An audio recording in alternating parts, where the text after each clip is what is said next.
Hola a todos, ¿me escuchan bien?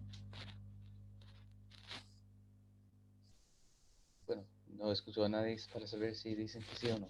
¿Sí? Ah, sí, veo un dedo. Gracias, Rubén. Aquí estoy con mi lápiz azul.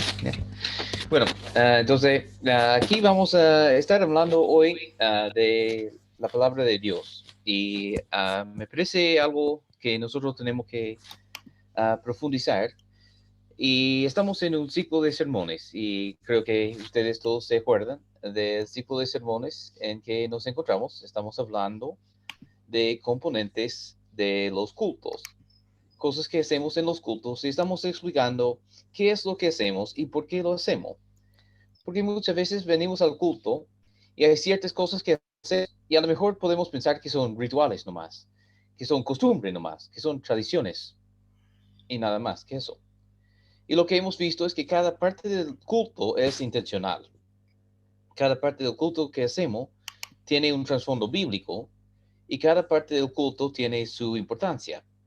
Vimos primeramente las alabanzas, hemos visto la oración, hemos visto la cena del Señor, la confraternidad y comunión. Hemos visto también la ofrenda en la semana pasada y ahora también vamos a ver lo que es en nuestro texto bíblico principal, la primera cosa que menciona. Y por algo se menciona primero, y creo que es importante, si tuviera que poner un ranking de las cosas en el culto, siempre pongo la cena del Señor primero, porque creo que es el centro, porque nos recuerda cada semana de la muerte de Jesús, que es nuestra salvación. Pero sin embargo, creo que lo que vamos a hablar hoy también es bastante importante. Se menciona primero en la lista de cosas en Hechos 2:42, y si quieren buscar en sus Biblias una vez más ese texto bíblico, vamos a ver ahí lo que dice ahí acerca de esos cuatro elementos que son principales en los cultos. Dice en Hechos 2:42, y estaban dedicados constantemente a la doctrina de los apóstoles, a la comunión, al partimiento del pan y a las oraciones. Entonces, cuando vimos la comunión, ya vimos ahí ese aspecto de confraternidad y también vimos el aspecto de congregarnos y también vimos el aspecto de la alabanza. También vimos y la ofrenda. Vimos el partimiento de pan, que es la cena del Señor, y vimos las oraciones que siempre hacemos en nuestros cultos. Entonces nos queda hoy la doctrina de los apóstoles.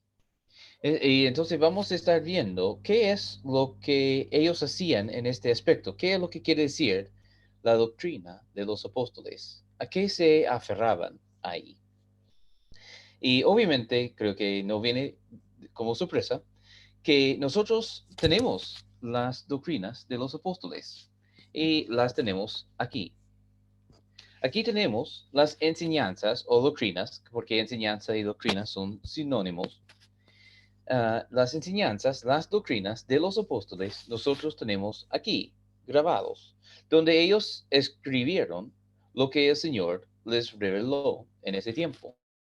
Y entonces eso quiere decir que en la iglesia primitiva, mientras que Pedro y Andrés y Jacobo y los otros predicaban, la iglesia se juntaba en el domingo y en la semana en casas y estudiaban lo que los apóstoles habían predicado. No tenían una Biblia en su tiempo. Lo que tenían fueron las enseñanzas predicadas. Pero con el tiempo los apóstoles grabaron lo que predicaban. Y aquí tenemos las cartas de Pablo, tenemos cartas de Pedro, tenemos cartas de Juan, tenemos cartas también de Pablo. Entonces ellos, los apóstoles, fueron escribiendo lo que es la doctrina, la enseñanza que nosotros en la iglesia necesitamos.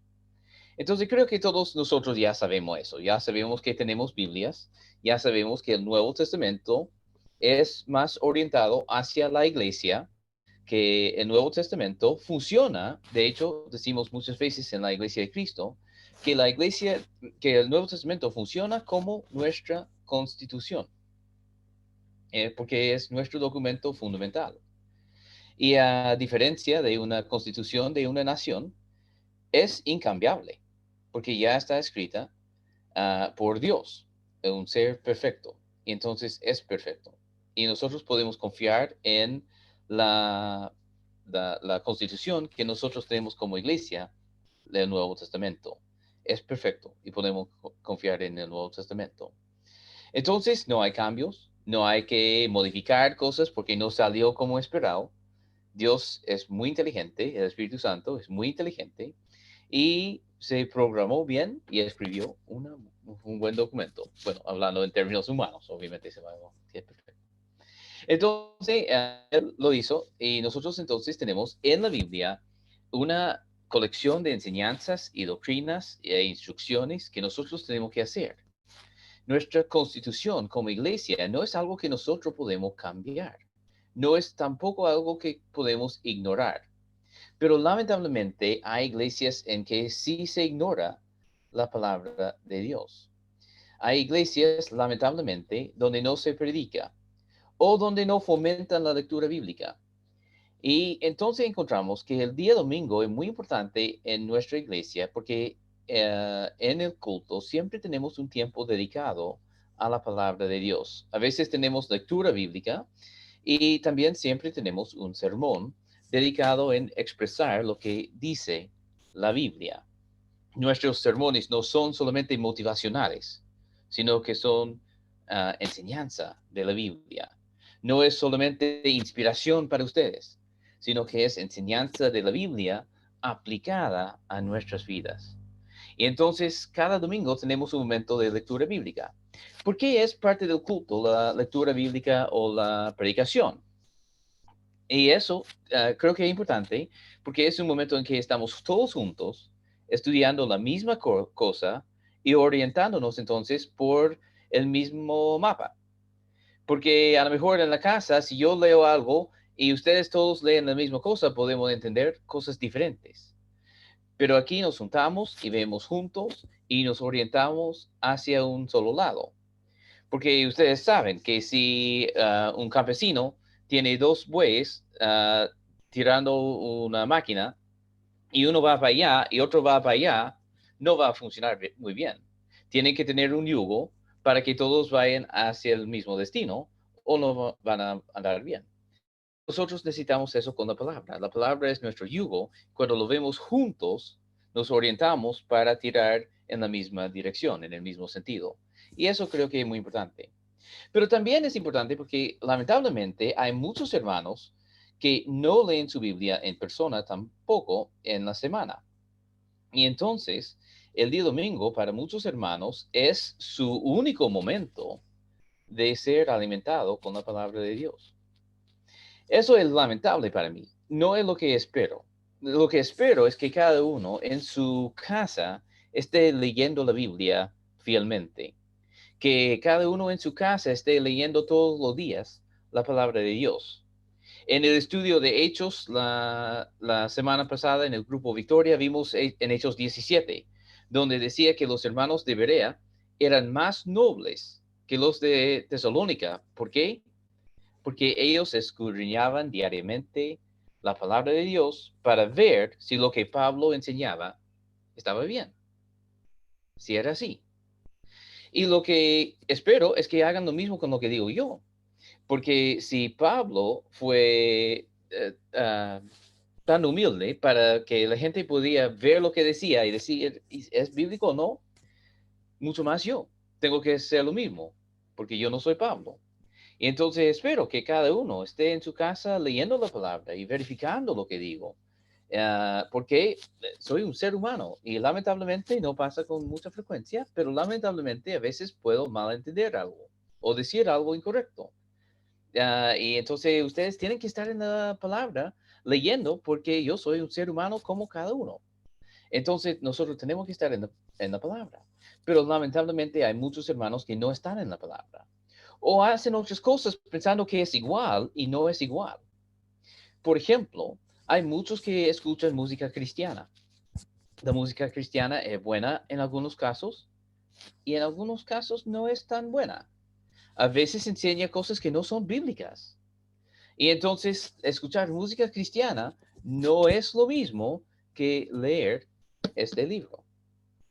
Algunos también escuchan sermones en Facebook, en YouTube, en podcast. Algunos podcasts, algunos sermones son buenos y otros no lo son. No todo lo que se emita en la radio es bueno. Entonces, hay sermones que son muy buenos y sermones que son muy malos. Hay sermones que tienen buenas intenciones, pero el predicador falta entendimiento o comprensión. Y hay lobos vestidos de oveja, dice la palabra, que no perdonarán al rebaño. Y a veces los hermanos, por su falta de conocimiento, escuchan un sermón donde la persona predicando es un lobo vestido de oveja y no se dan cuenta. ¿Por qué no se dan cuenta? Porque no están leyendo lo que es la base. Entonces, escuchar sermones no es igual que leer este libro. Y escuchar sermones en cualquier medio no es igual. Y ni tampoco escuchar la música cristiana no es igual. Ni tampoco leer devocionales no es igual. Lo que necesitamos es este libro y no hay sustituto. Entonces, cuando comemos la otra cosa, escuchamos la música, escuchamos un sermón, no digo que eso es malo. Lo que estoy diciendo es que si nosotros hacemos eso, pero no tenemos una base, si hacemos y no tenemos un fundamento, ¿qué va a hacer? Confusión en el mejor de los casos. Porque ¿qué dice Jesús acerca de eso? ¿Qué dice Jesús? Bueno, él dice, por tanto, cualquiera que oye estas palabras mías y las pone en práctica, será semejante a un hombre sabio que edificó su casa sobre la roca, y cayó la lluvia, y vinieron torrentes, soplaron los vientos, y azotaron aquella casa, pero no se cayó, porque había sido fundada sobre la roca. Pero todo aquel que oye mis palabras y no las pone en práctica, será semejante a un hombre insensato que edificó su casa sobre la arena, y cayó la lluvia, y vinieron los torrentes, soplaron los vientos y azotaron aquella casa, y cayó, y grande fue su destrucción. Entonces nosotros, si nosotros no tenemos el fundamento de la palabra, ¿qué va a pasar? Estamos expuestos entonces a los vientos de doctrina que vienen de cualquier fuente, menos este. Y ahí somos vulnerables.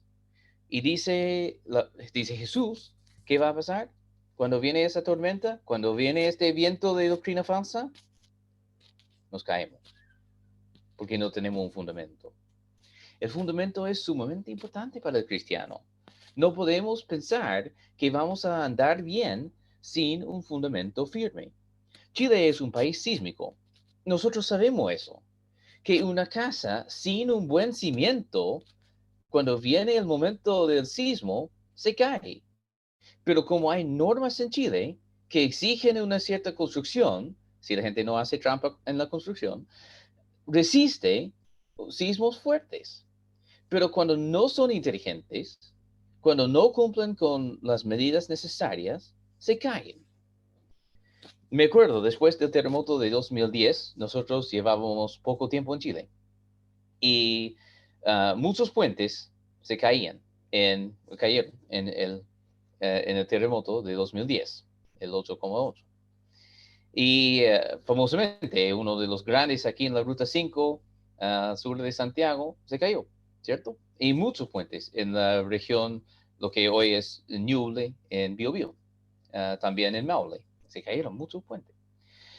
Una universidad de California, de Estados Unidos, vino y hizo un estudio acerca de esos puentes para ver qué es la cosa que provocó la caída en cada caso. Y vieron en algo como 70% de los casos es porque los constructores habían puesto los fundamentos, los cimientos, en arena en los ríos debajo del puente. Dije, Jesús tenía algo que decir acerca de construir sobre arena. No funciona. Y algunos, probablemente por flojera, colocaron su cimiento en la arena. Y cuando vino el terremoto, se cayó el puente. Y muchos cristianos hacen lo mismo con su vida espiritual. No leen sus Biblias. Lo que hacen es escuchar música, a lo mejor escuchan un sermón por ahí, a lo mejor leen una devocional, ven algún meme cristiano por ahí por WhatsApp y piensan que eso es suficiente. Y eso es construir tu casa sobre la arena. Eso es construir tu salvación sobre la arena. ¿Qué va a pasar cuando viene el terremoto espiritual? ¿Qué va a pasar cuando viene el viento de falsa doctrina espiritual? Se va a caer y grande es la destrucción. No podemos caer en eso. Y yo no quiero que caigan en eso. Entonces, por lo menos tenemos una instancia por semana en el culto donde hay un enfoque en la palabra, donde lo que esperamos transmitir es la sana doctrina de Dios.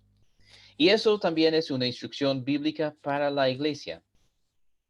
En Primera de Timoteo, 4:13, dice Pablo a Timoteo, está escribiendo instrucciones acerca de cómo conducir la iglesia. Y lo que él dice es,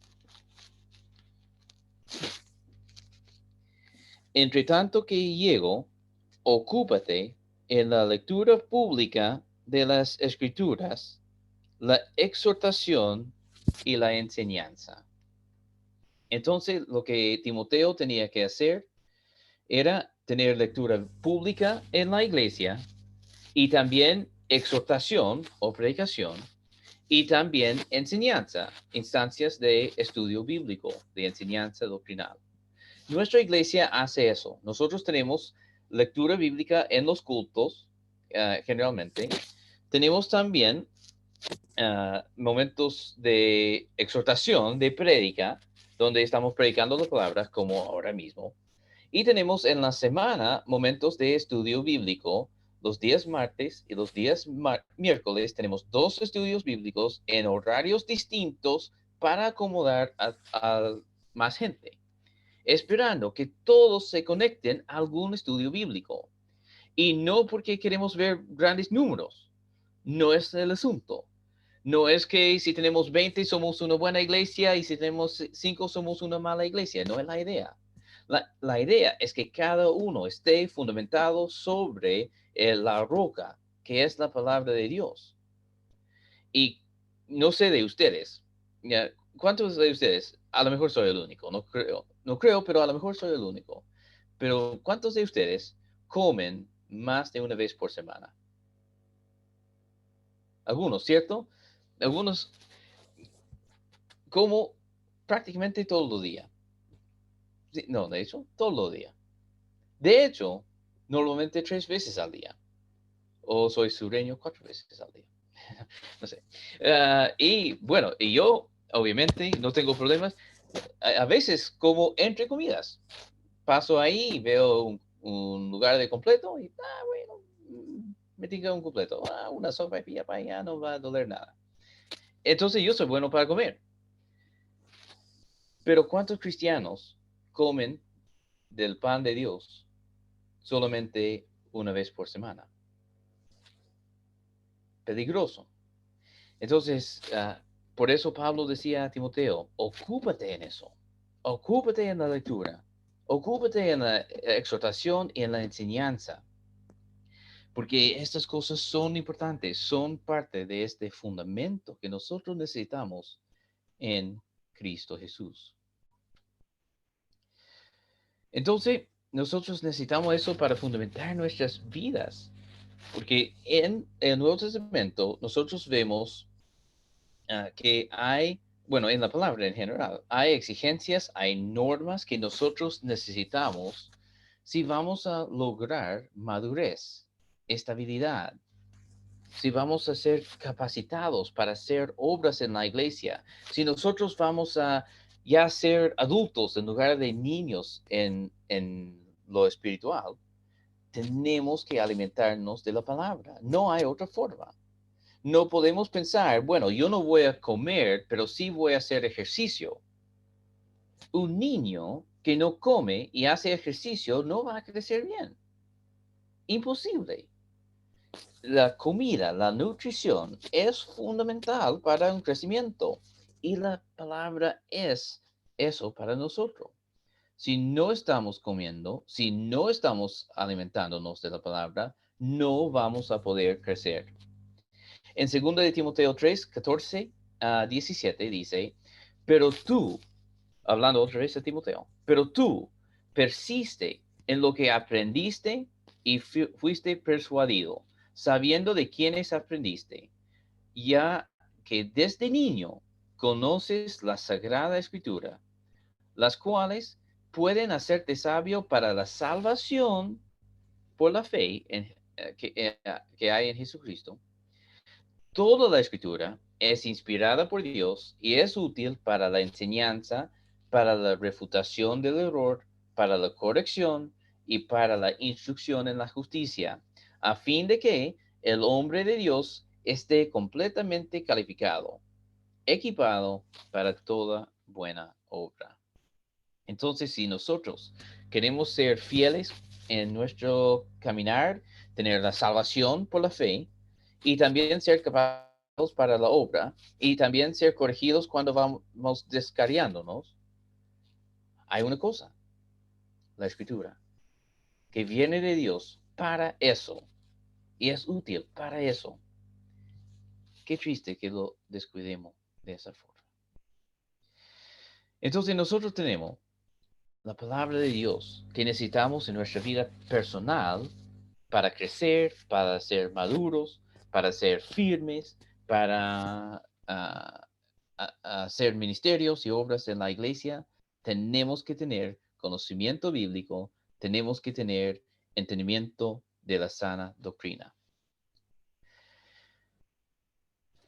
Timoteo, Pablo en 2 de Timoteo sigue después de eso, después de decir equipado para toda buena obra, él sigue, ahora en nuestras Biblias hay una división de capítulos, pero eh, Pablo sigue hablando. Y él dice, en la presencia de Dios, en 2 de Timoteo 4, 1 a 4, dice, en la presencia de Dios y de Cristo Jesús, que ha de juzgar a los vivos y a los muertos por su manifestación y por su reino, te encargo solemnemente, predica la palabra, insiste a tiempo y fuera de tiempo, amonesta, reprende y exhorta con mucha paciencia e instrucción, porque vendrá tiempo cuando no soportarán la sana doctrina, sino que teniendo comezón de oídos, conforme a sus propios deseos, acumularán para sí maestros y apartarán sus oídos de la verdad y se volverán a mitos. Entonces hay un momento que viene en que la gente, la iglesia, ya no va a sana doctrina, ya no van a querer escuchar la palabra. Y como remedio para prevenir esa condición, ¿qué es lo que tenía que hacer Timoteo? Predica la palabra a tiempo y fuera de tiempo, en todo momento, cuando es agradable y cuando no es agradable, cuando la gente quiere escuchar y cuando no quiere escuchar. La obra de la iglesia es predicar la palabra fielmente, tal cual. No lo podemos modificar, no podemos bajar su perfil para no ofender. Predicamos la palabra a tiempo y fuera de tiempo. Y de hecho, las palabras que él ocupa con predicación son fuertes. Amonesta, reprende. ¿A quién le gusta amonestación y reprensión? A nadie. Pero es lo que él tenía que hacer. ¿Pero en qué espíritu? Con misericordia, paciencia y con instrucción. Entonces, eso también intentamos hacer con nuestros sermones. a veces hay palos. Pero la idea no es eso, sino con paciencia, con instrucción, podamos irnos mejorando.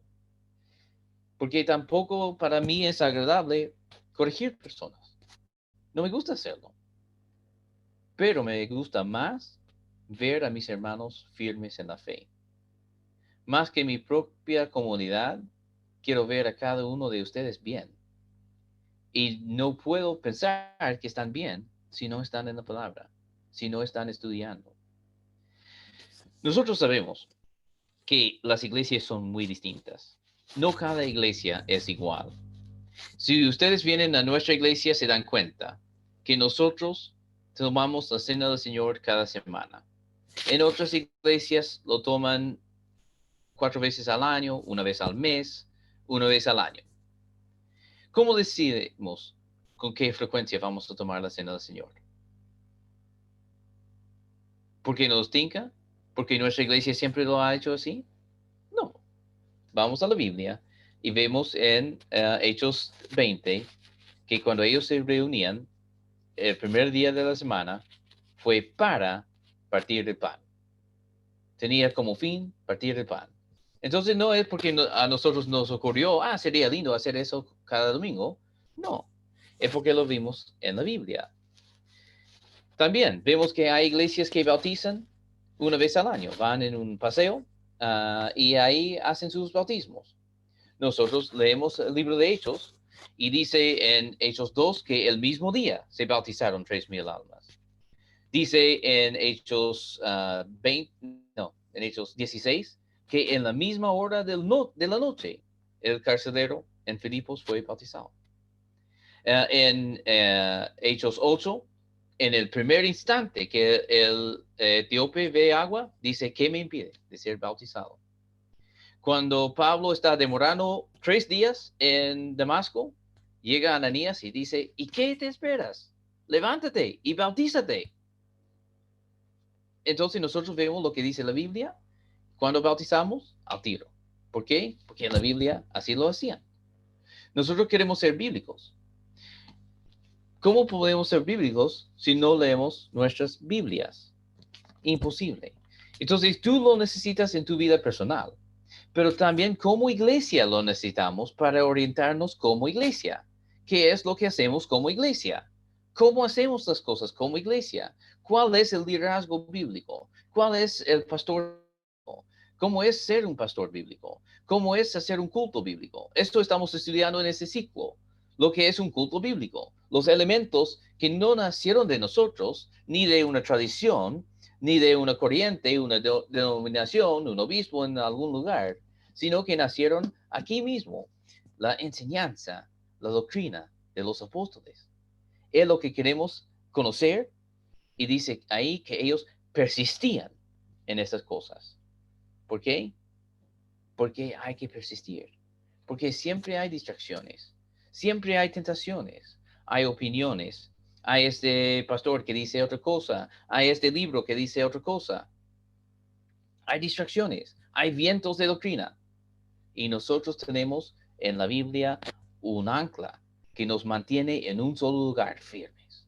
Un fundamento, un cimiento que nos mantiene en un lugar para que estos y torrentes y lluvias y terremotos no nos pueden derrumbar. Entonces nosotros estamos en la palabra por eso. Hay un lugar en el Antiguo Testamento que a mí me encanta y es un momento bien triste en muchos sentidos, porque Israel, ustedes saben que Israel no fue muy fiel a Dios en muchos momentos. Y ellos fueron llevados presos en Egipto en momentos, fueron atacados por los filisteos y muchos pueblos más. Y después de mucha infidelidad, Dios mandó a los babilónicos y llevaron presos famosamente a Daniel, a sus amigos, Sadrach, Mesach, Abednego. Tenemos una canción que habla de ellos. Y vemos muchas cosas que suceden cuando ellos están en exilio en Babilonia y después bajo Persia. Y bajo Persia, los reyes permiten a los israelitas volver a su pueblo.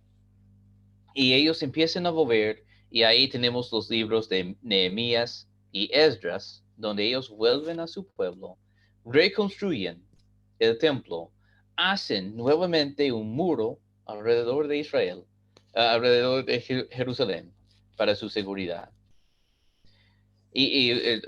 No sé cuántos de ustedes conocen la historia, pero ahí, cuando ellos hacen eso, hacen el templo, y ellos hacen el templo para empezar a tener cultos de nuevo, tienen el muro ahí para protección, y llega un sacerdote que se llamaba Esdras, y tiene un libro de la Biblia, Esdras. Ah, creativo, ¿no? Entonces, el libro de Esdras, que se trata de Esdras, es cuando él llega y él se da cuenta que el culto no está bien. Lo que ellos están haciendo no está bien. Tienen la estructura externa, tienen el templo y están haciendo algo. Tienen la ciudad, están haciendo algo, pero lo que están haciendo no es bíblico.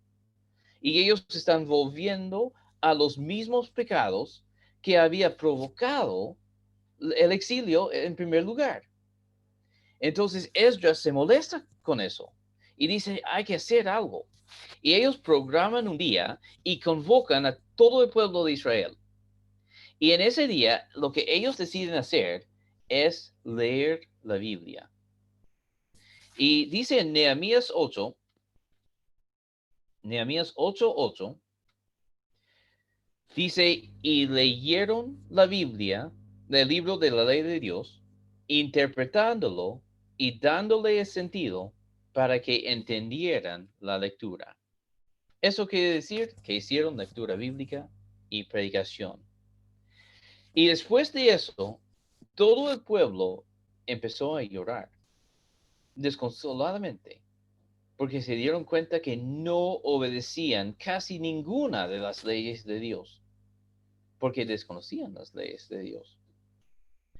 Entonces empezaron a llorar, empezaron a no querer comer por su tristeza.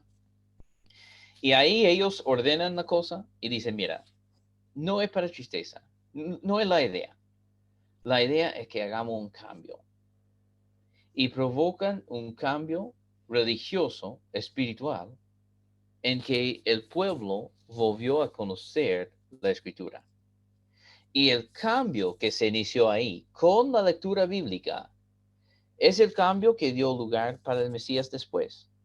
Porque desde este momento en adelante, Israel nunca volvió a idolatría como antes. Nunca volvieron a mezclar con los gentiles como antes. Aprendieron ahí porque Esdras dijo, lo que vamos a hacer es leer la Biblia. Vamos a conocer la Biblia. Vamos a conocer la ley de Dios para que podamos obedecer esa ley. Entonces, lo que nosotros queremos hacer como iglesia es lo mismo. Conocer la palabra de Dios para que podamos también obedecer la palabra de Dios. Eso en la vida personal y también en la vida congregacional, como iglesia. Queremos ser fieles, queremos ser capacitados, queremos hacer la voluntad de Dios. Y no podemos hacerlo sin conocer su palabra.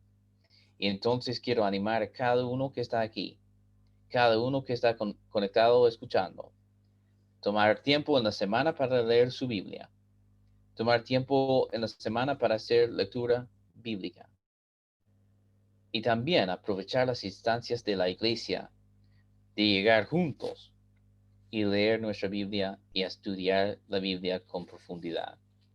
Y eso hacemos los martes, eso hacemos los miércoles y eso hacemos en los sermones del domingo.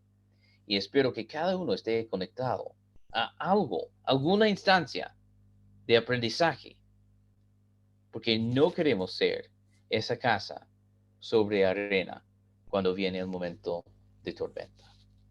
Amén. Señor, te doy gracias en esta mañana, en este día, por tu palabra, nuestra constitución. Y pido que nos ayudes como iglesia a prestar atención a tu palabra, no distraernos con otras cosas, no hacer sustituciones pensando que da lo mismo, sino en tu palabra, que es nuestro pan, estudiar, conocer y aplicar en nuestras vidas. Y pido eso en el nombre del Señor. Amén.